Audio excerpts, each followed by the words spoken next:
আপনি কি জানেন স্বামীর দ্বারা নির্যাতনের শিকার হলে একজন স্ত্রী কোথায় অভিযোগ করতে পারেন? অনেকেই জানেন না।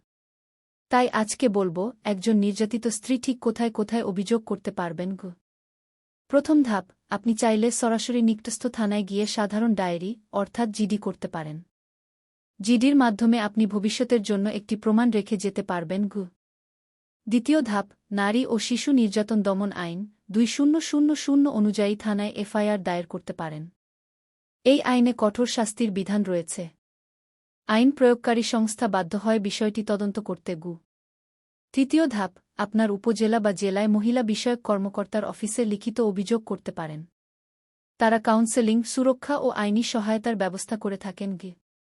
চতুর্থ ধাপ, জেলা বা মহানগর এলাকায় নারী ও শিশু নির্যাতন প্রতিরোধ সেল রয়েছে। এখানেও আপনি সরাসরি অভিযোগ করতে পারবেন। অনেক জায়গায় মহিলা পুলিশের আলাদা ইউনিটও রয়েছে। আইনের সহায়তা পাওয়া আপনার অধিকার। ভয় পাবেন না। এই ধরনের ব্যবহারিক আইনি তথ্য পেতে ব্যবহারিক আইন চ্যানেলটি সাবস্ক্রাইব করুন এবং ভিডিওটি শেয়ার করুন যেন অন্যরাও উপকৃত হতে পারে।